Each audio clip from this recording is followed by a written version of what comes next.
On this episode of the Brilliant Humans podcast, I am joined by Kriss Akabusi, MBE, Olympian, motivational speaker, businessman, and one of the most recognisable faces in British athletics. Kriss rose to international prominence on the track in 1983 and will forever be remembered for helping Great Britain clinch gold from the Americans at the 1991 World Championships in Tokyo. He has amassed 3 Olympic medals alongside world, European and Commonwealth titles, and in 1992 was awarded an MBE by Her Majesty the Queen in recognition for his services to athletics. Away from the track, Kriss built a successful career in media, speaking and business, and holds a master's in existential coaching. Today, Kriss is here to celebrate someone he knows better than almost anyone, a fellow competitor, a fellow champion, and one of his closest friends, a truly brilliant human. So let's get into it. Welcome, Kriss. Hey, Jonathan, how are you? I am great. I am so honoured to have you on here, truly. I mean, I was born in 1983, so your entire career was my childhood, and it's amazing to have you on here. Thank you so much. It's incredible, even just saying that, So obviously, I know you're 43, maybe 44. The idea that your whole lifespan ago is when I first started as an international, and you said that 93 finished 33 years ago. That's just incredible. Crazy, isn't it? And you've done It's flown so by. much. You've done so much since then. And I said in the introduction, I wanted to ask a bit about this existential coaching. I've not heard of that. So what is that? So existential coaching, so existentialism or existential coaching is a philosophical approach to coaching, looking at what's called the existential givens of life. We are thrown into this world without our own asking.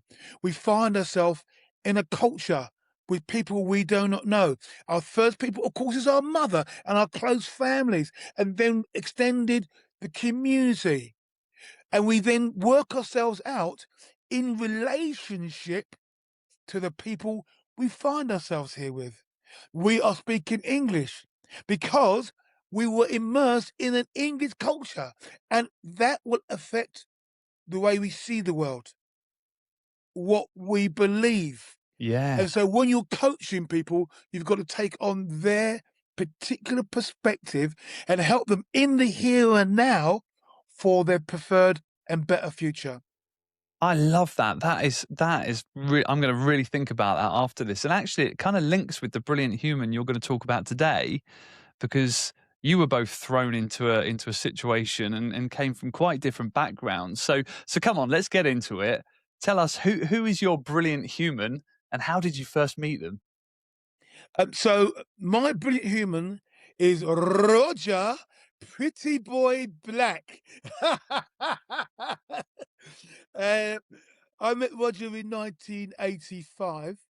He was then called Racy Roger from Portsmouth Grammar. And Roger was a 17-year-old who had been to the English schools.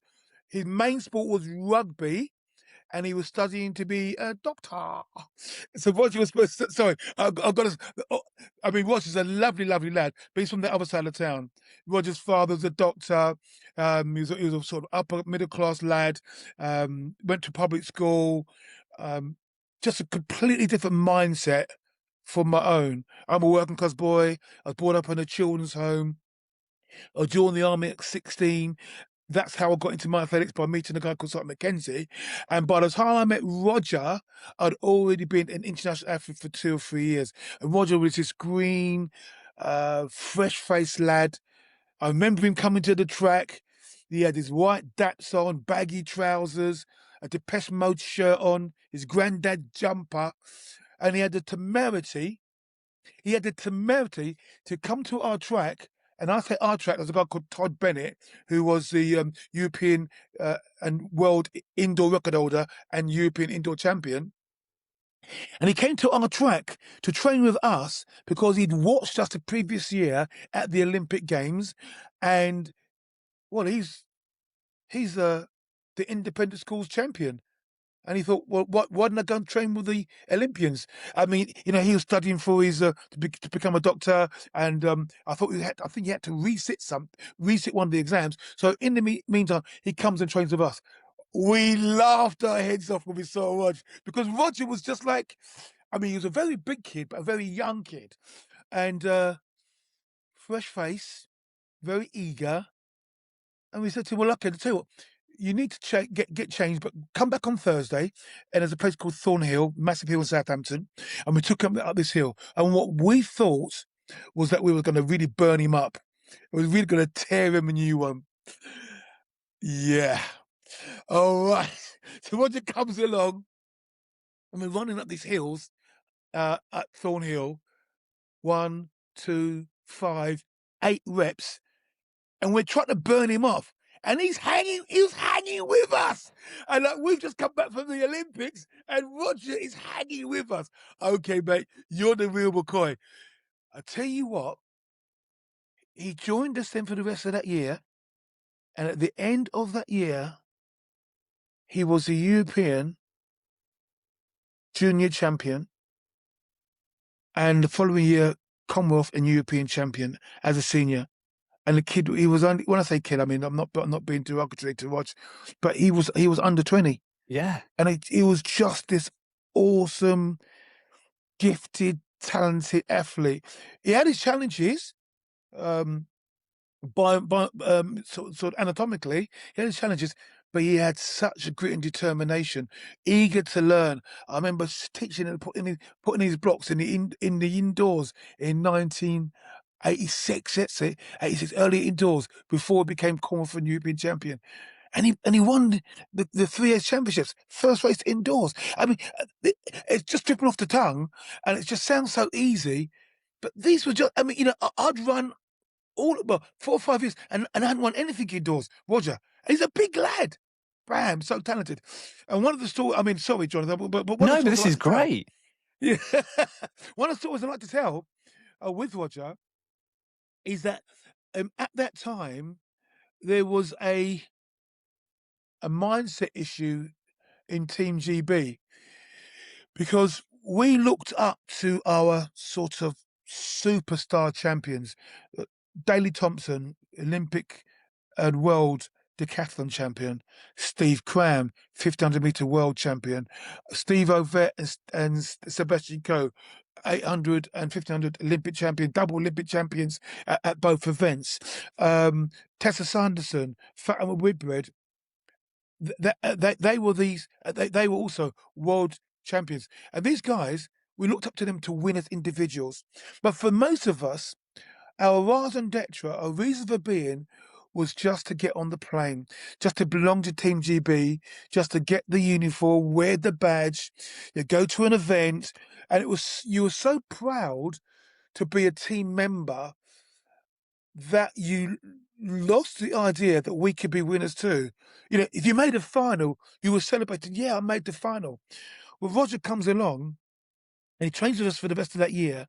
And as I said, within a year, Racy Roger from Portsmouth Grammar is European and Commonwealth champion as an individual. And from that moment onwards, we could not kid ourselves that winning was about getting on the plane. From that moment onwards, we knew that we had to be winners too. So I like to see Roger as my catalyst. And I think a catalyst for many of us in Team GB to get on that podium and become winners.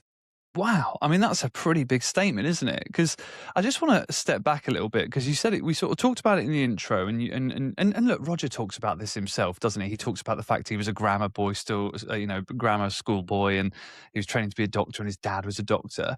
And then, but you said, you came from very different circumstances. You grew up in a Yeah. children's home, you're in the army. So are you in the army at this point when he walks in, when Racy Yeah. Roger walks in? You're still in the army at this point? Yeah, I'm still. Yeah, I mean, I was in the army for most of my athletic career. It was only Right. the back end of my athletics career, from 1990 to 1992, 93, is when I was what I'd call a civvy, where athletics was my job, my profession, and my raison d'etre. But prior to that, I was a soldier.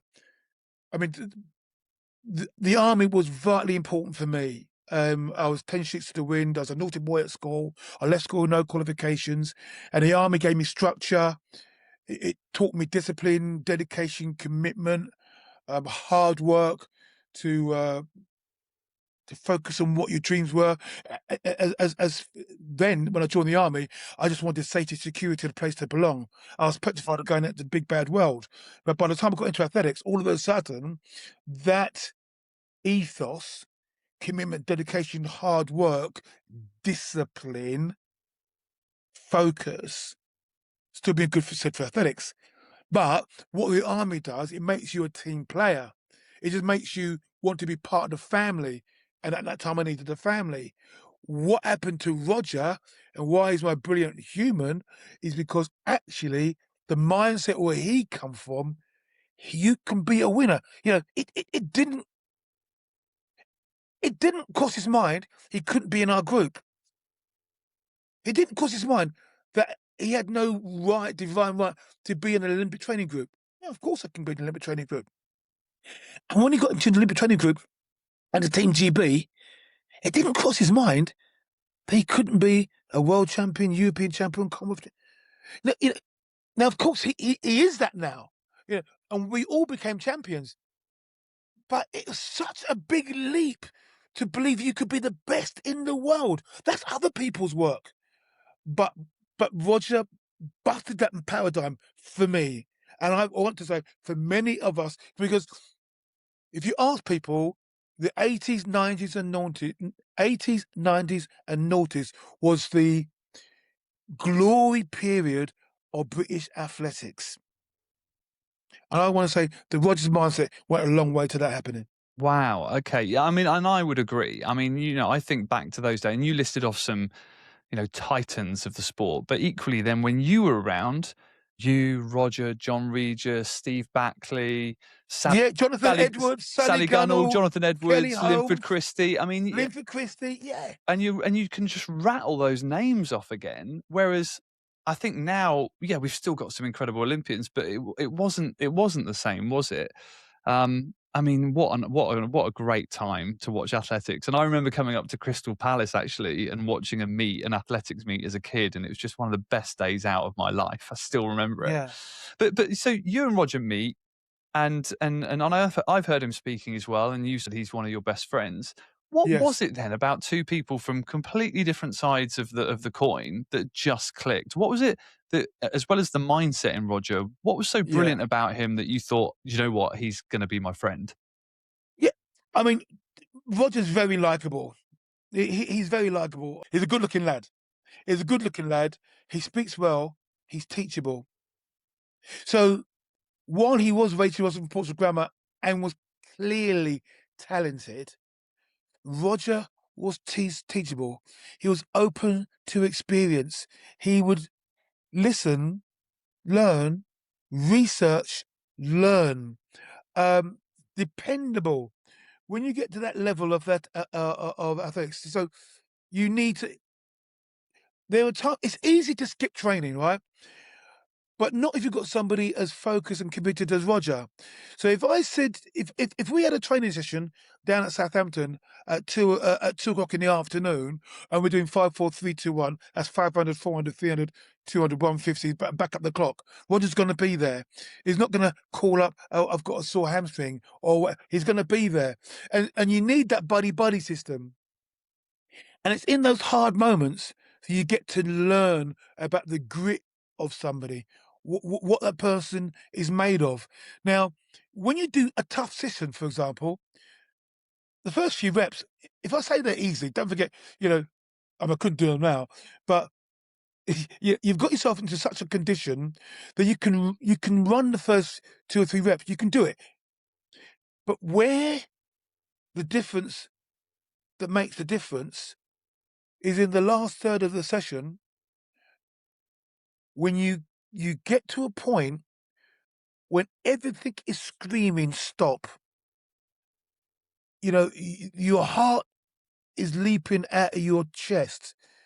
You're just slowly recovering from the lactic acid that is making your hamstrings sore. My brain is pumping as the adrenaline and the blood courses through your body. And you just know the next one is going to bust you up.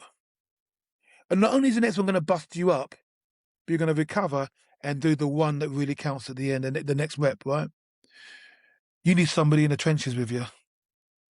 Roger was that person in the trenches with me.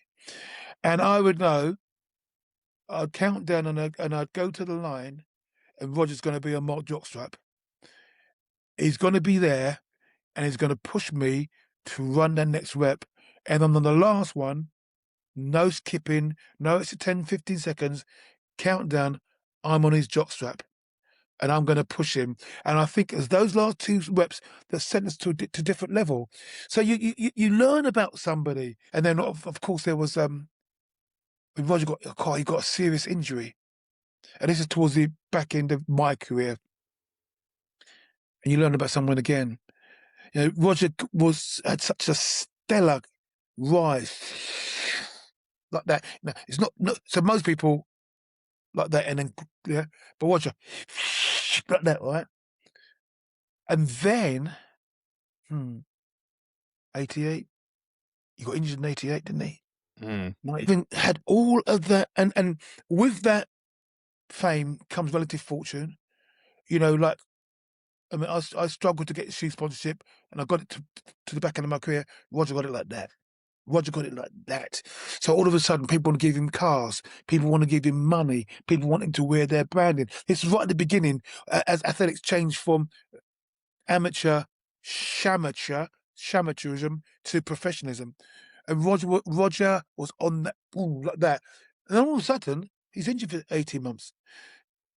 The way Roger dealt with his injury, remaining an athlete, doing his rehab work, walking, stretching, striding in a pool with a weighted vest from time to time, and watching events come and events go, missing the 88 Olympics, and still believing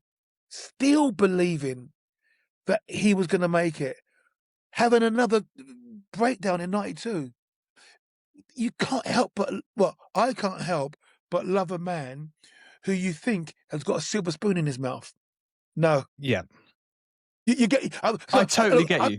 You know, I can go on and on and on. But this kid, you know, yeah, posh boy, silver spoon, no. Grips. Yeah, and I think that's probably, I mean, that's probably a misconception that people would make of Roger without hearing you say this stuff, because you said I mean, like, so many people in that situation, he obviously had the academic smarts. He was training to be, so he could have just gone off and gone, well, all right, I did pretty well, and now I'm going to go and get another job and make a heap of money that way. But he didn't. He didn't. And do you put that down to that mindset then? Was he 100%? What it is, there's a saying, know yourself and show yourself. And it was, Roger had absolute clarity. He's a quarter miler. Never deviated. I'm a quarter, and so he knew himself as a quarter miler and showed himself as a quarter miler. And although he's got a fractured foot that required pins and stuff stuck in it, and then when the pins come out, slowly building the muscle wastage, he knew he was a quarter miler, and he showed the world he's a quarter miler right to the very end. So it takes, it's not just clarity, but it's that tunnel vision. Look, athletes, there is a self-centered nature in athletes, or in fact, I think, well, certainly any sports person that gets to the top, you've got to be the center of your universe, and you have to convince people around you, your loved ones, to feed in to that vision of self to help you drive forward. But to hold on to that and keep people connected to you because of your passion and purpose and knowledge of who you are, that's another skill set altogether. Because it's easy for people to say, oh, yeah, that was 18 months ago. Get over it, son. Come on, go and be a doctor. Whew. So these are all characteristics that drew me to this young fella. You're listening to the Brilliant Humans podcast, where, here's the catch, No one is talking about themselves, only the brilliant human who has changed their life. If you've got someone you'd like to celebrate, drop us a note at brillianthumanspodcast@gmail.com. And so you're training together. He's on the ascendancy. At this point, you were still running the sprint, weren't you? That's right. So what happened? Because you obviously were teammates in 91. I want to get to that because, I mean, it would be Yeah. remiss of me not to talk about that race. But so you became teammates, but then you switched, didn't you? So what was going on there? Yeah. So again, as I said, Roger, when he came on, I think was inspirational to a lot of sprinters. But the sport needed a Roger. Roger inspired many, many other quarter milers. And there was a guy called Derek Redmond. And Derek Redmond came along in 85. Derek Redmond retired myself. He retired Todd Bennett. When I say retired, what I'm saying is Derek Redmond and Roger then took the quarter mile to a different level. Right, okay. When I came into the quarter miling, you could be 45 and a half. For those people not into athletics, 45 and a half was sort of considered world class back then. Now you've got to run 43s. Roger, boom. Roger ran 44. 44. 40. So Roger in his first year ran 45, 44, 59. In his first year becoming European champion, 44, 59. And then Derek Redmond ran 44, 82. I was in that race in Norway, 44, 82. And the reason I give you these times is because all of a sudden, Roger and Derek take the event to a different stratosphere. Because 44s was sort of, I don't want to say unheard of, but that was the elite of the elite. You were talking, Alonso Babers, Gabriel Tiaka. You were talking about world champions and Olympic champions. So you got two British boys taking it to that level. And I just knew then, Akabusi, shut up, sit down. These boys are taking it to a different level. Now, I borrowed again from Roger, this know yourself and show yourself. So I am a sprinter. I am a athlete. I'm still into track and field, and I ain't done yet. This is like 1986, 87, when 85, 86, 87, when Roger and Derek do this incredible stuff. And so Roger and Derek forced me to reconsider. And when I looked around at all the different events, the 400 hurdles was just so obvious, because in the 400 hurdles, and I'm not being rude to the guys that were there, but like Max Robertson was the English champion, and Max Robertson was running 49 seconds. So I was doing a little bit of research, and I realised that actually at that time I was running 45 and a half, that even if I was a bad hurdler, a 4-second differential will get me to 49 seconds. Now, I didn't know if I could hurdle, but I knew if I was a bad hurdler, I could compete with Max Robertson, and there's Phil Beattie. These are just British names, but the guys who are running 49 seconds or better beating 50. Now, if I was a good hurdler, and I never was a good hurdler, but if I was a good hurdler, a 2-second differential, you could run 47 and a half. Well, 47 and a half makes you world class as a hurdler. So that is what happened. Roger and Derek forced me out into another event. And then I had to keep that, know myself and show myself. I had to be focused and dedicated and committed. And people were saying, old dogs don't learn new tricks. People were saying, my very first race in the UK, they called me a wallowing rhino because I was ungainly. My arms were all over the place. I crashed a few hurdles and I kept on going. Roger got my very first race in California. I fell over, got up, kept on going. But I was totally focused, committed, and dedicated. And I'd called myself a 400 hurdler. And I learned from that brilliant human, Roger Black, just do that, mate. Love that. I love Just do that. that. I mean, I was kind of chuckling because I was thinking you said when you were analysing other sports, I was like, thank God he didn't go into discus or javelin or something like that because we wouldn't be having this conversation. But No, yeah, I think you definitely made it. wouldn't. I think you made the right choice. But okay, so thinking about that, so you're now both doing different events. Yes. So let's think about it again because I remember Roger telling a story at an event I was at, and I want to come to that. And it was the night before the Tokyo final, so I Okay. want to Yes. lead towards that because there's a really Okay. nice moment where you two are bunking together. So how Yeah. did you all end up in the same team then? If you were doing different events, how did you end up in the relay together? Right. Okay. So while I was a fond hurdler and I was committed and dedicated to that sport, um, you have to, if you want to get into the team, you have to go to the British trials. And in 1988, I went to the British trials, and I didn't need to run the 400 hurdles because by then, I was 2 seconds faster than everybody else. Again, I'm not being big headed. I just was 2 seconds faster than everybody else at that time. So it was no longer. There's no point me going to the British trials for the 400 hurdles. I was going to be selected for that. You were encouraged to go to the 3 championships or the Olympic trials. So in 1988, I went to the Olympic trials. I think Roger ran the 200. I'm not sure what Derek did, but I ran oh, is it possible? I think it. I think it's possible that I beat Derek. I think it's possible that I beat Derek Redmond in the Olympic trials 1988. Gosh, that blows my mind. I think because Derek and Roger were just amazing. I think I beat Derek in 1988. Well, there you go. I became the 3A champion. I broke 45 seconds for the first time, around 44.92. And 44.92 then got me into the relay.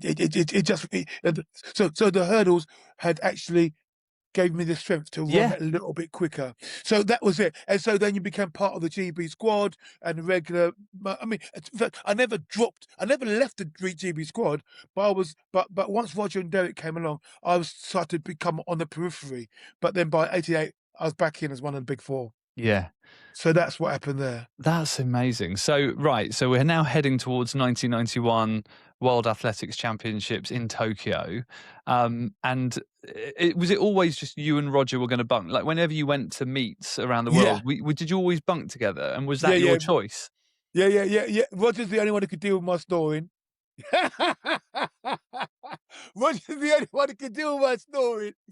And Roger, I mean, I tell you what I noticed as well. Public school boys are very messy. So, once Roger got into the team in 1985, Roger and I always bunked up together because, like Todd Bennett, who Roger joined our team, Todd's career sort of faltered 85, 86, and he was never the same. I mean, Todd was a great athlete, but again, Roger and Derek sort of retired Todd at that level. And look, that is sports. The king is dead. Here comes the king. The king is dead. Here comes the king. Yeah, yeah, yeah. It's like that. It's like that. And it happens all over. I mean, I remember the Sampras Federer switch Yeah, over, and it exactly. happens all the time, doesn't it? In Formula One, Exactly. and so I get it. So look, I'm conscious of time, but Yes, there was I sauce. remember no, but I remember there was this amazing story, and I would love to hear it from your perspective because I've only ever heard it from Rogers, and it was the night before the '91 final. Yeah. The Team USA are the team; they're going to win it. Yes. That's kind of everyone's just they know they're going to win it, so it's almost everyone else is competing for silver. Yeah. But is it right that you guys were just lying in bed? I'm not even going to say what he told. Tell me your version of that story Yeah. because you and Roger had a moment, didn't you? So what was Yes, that? we did. So look, the story I'm going to tell you. So although it had been something that had been discussed over time, there's a guy called David Jenkins who had been a superlative quarter miler in the 70s. And had thrown this thrown this idea into camps about the tradition in relay running and everyone running the last leg. But there was never ever a team good enough to try this out. But by the time we got to 1991, what became apparent is that the whole of the world configured their relay racing resources to fit the mighty Americans. If I ask anybody that you're listening here, normally in a relay team, where would you put your best man? I'm going to bet 9 times out of 10, if not nine times out of 100, people are going to say the best man goes last. It's there we go. It's just the way things are done in athletics. If you've got your best guy, you put him on last leg. But what we had figured out is that if you looked at the events, by putting your best man on last leg, on the very first leg, the Americans would open the gap of two or 3 meters against the rest of the world. Second leg, 2 or 3 more. And on the third leg, they could be as fast as 50 meters clear. And it didn't make sense being 50 meters behind a guy called Michael Johnson. For Michael Johnson, it was the Usain Bolt of his time. I'm trying to think who's the sprinter today, but I don't think you've got a Usain Bolt. Because one of the things that scares me is that people don't know who Usain Bolt are now. That's just incredible. I've taught my son to know who Usain Bolt is, but he's 7 and he watches videos of Usain Bolt. And then and I have to say, and I don't mind sharing this with the listeners, but Logan's been on the podcast. He was on the Christmas special, and Logan wanted to meet Kriss tonight, so he came and said hello to you, didn't he? Yes. But he started talking to you about his school sports day. His first school sports day, he wins the sprint and then pulls a Usain Bolt at the end. And I was like, oh my God. Oh no, he's done it. Anyway, so the boy's got it. The boy's got it. I know he's got the swag, baby. Anyway, yes, but Michael Johnson. I mean, he is a legend. Is he still the world record holder, or is that gone now? I think that might have gone. No, because once I got into the hurdles, I lost the flat 400. That's why you need to ask Rog. But anyway, yeah. So no. He's not. There was a South African called Van Niekerk. Right. Yeah, Van Niekerk. But anyway, so Roger and I, we're in bunk beds, we're in the same room, and I'm not talking. It's 1 o'clock in the morning. I go, Rog. He goes, yeah. Are you thinking what I'm thinking? What are you thinking, Kriss? We were thinking about the same thing. We were thinking about the race. We were thinking about the race the next day. And we were thinking that actually, this was the moment. We actually had the team to put the best man on last leg. Now, the best man at this junction, 1991, was Roger Pretty Boy Black. And what we surmised is that if we put Roger on the first leg to mitigate against the Americans getting that gap right at the beginning, and if we put Derek Redmond, also world-class quarter miler, on the second leg to stay on the jockstrap, then what we needed is Johnny Two Chest Regis to run the race of his life in the third leg. Because John was the European champion for the 200. He was the world record holder for the 300. And not a lot of people knew that. And John and Derek, in the morning when we went to them at breakfast, bought 100% into that idea. And that left me then, the old codger, to run the last leg. And although it's extraordinary because I only came third in the 400 hurdles, I did by now have, an 8-year experience of world-class sport and world-class athletics. And we knew, and this is what's important, is that we all have to buy into it. We knew that you put me on the jockstrap of the American, even though he was a world champion, I would have the fortitude of mind, if I'm in contention, to at least make a race of it. Yeah. To at least make a go of it. And that is what we did. And we said to Johnny Two Chest Regis on the third leg, John, when you get the baton, if you can't give Akabusi a 10-meter lead, just stay on the jockstrap. And that seems weird to people.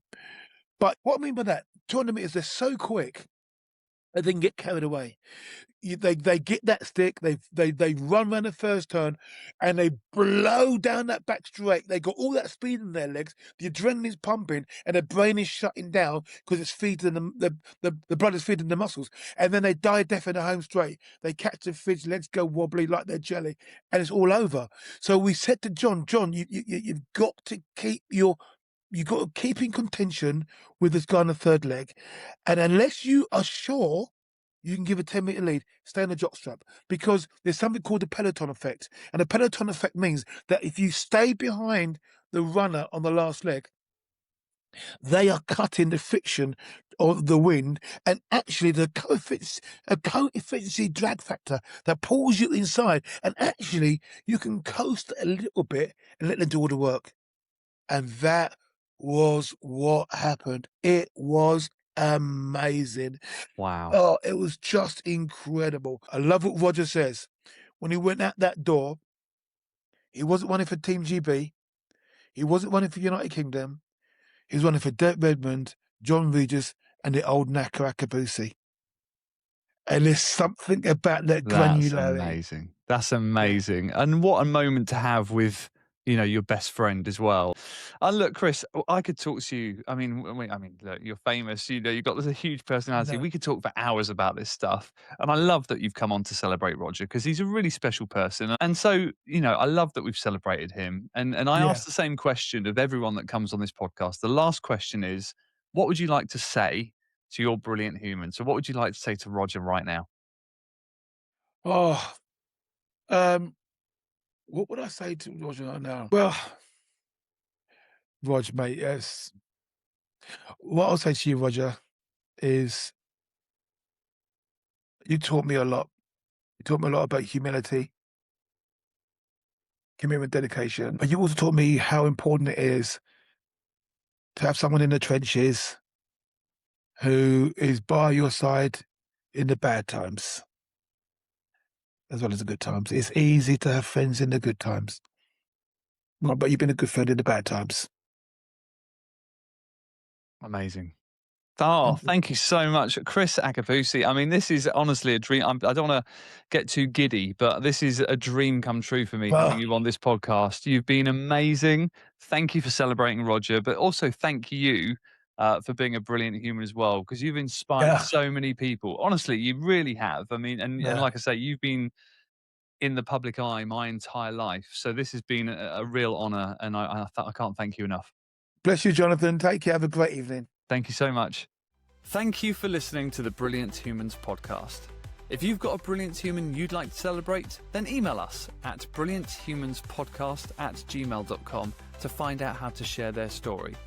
Or if you've got someone you'd simply like to thank, why not tell them now? It might just make their day. And if you've enjoyed this episode, please don't forget to follow, like, or leave us a comment. It really helps more people discover these brilliant stories. See you next time.